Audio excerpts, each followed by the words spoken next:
hamarosan a Völgyközpont központja előtt, és a vezetője itt velem szemben, Hofner Tibor. Üdvözlöm! Kedves Mutassa be nekünk, legyen kedves, ezt az egész Völgyközpontot. Mi a munkájuk, mit csinálnak itt? Az év minden napján, vagy csak a Művészetek Völgye ideje alatt, és azt megelőzően egy picit? A Völgyközponton az év valamennyi napján igazából üzemel. Néhány évvel ezelőtt született meg az a gondolat, hogy nagyon jó lenne a Művészetek Völgyét, mint kitörési pontot kezelni a térségben, és megpróbálni egy olyan vidékfejlesztési munkát elkezdeni, ami egyrészt a völgy települését segíteni, majd aztán sokkal jobban kiszélesedett. Tehát először valamikor, ha jól emlékszem, 2006-7 környékén kezdtünk el ezzel foglalkozni, és akkor magából a völgytelepülésekkel kezdtünk el egy kis adatbázis építést, megnézni az értékeinket, egy értékleltárt kialakítani, és megpróbálni egy olyan stratégiát végig gondolni, aminek mentén fejleszteni tudnánk hosszú távon a településeinket. Aztán ebből jött egy nagy vidékfejlesztési program elképzelés, a LEADER program, és úgy egy pár éven belül azt vettük észre, hogy valahogy itt csücsülünk az egésznek a közepén, most 60 településsel foglalkozunk, dolgozunk, amely egy nagyon szép kihívás, egy vidékfejlesztési kihívás.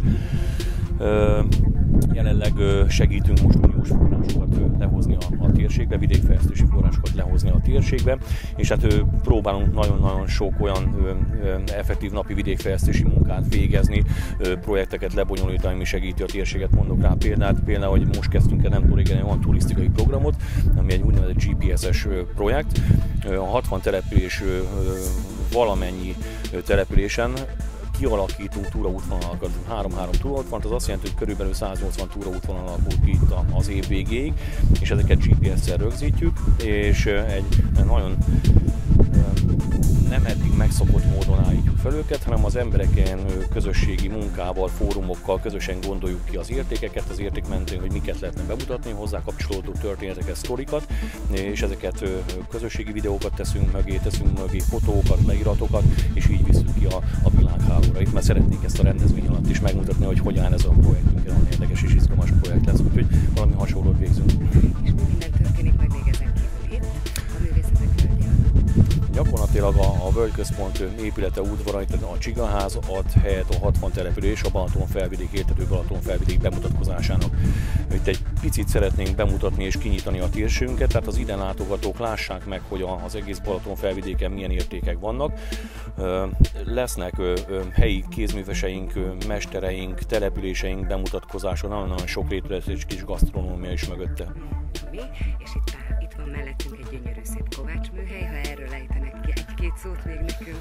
Így van, hát ez egy gyönyörű szép épület, a 1800-as évek elején származik.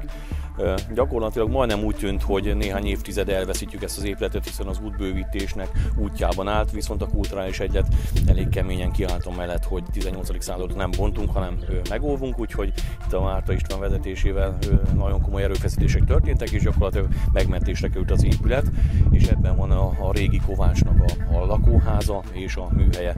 Ezt is most megpróbáljuk a nyáron élettel megtölteni, tehát egyrészt múzeumként funkcionál egész évben, másrészt a térségből jönnek kovácsok, akik itten folyamatosan kovácsolnak a 10 nap alatt, és árusítják is a termékeiket.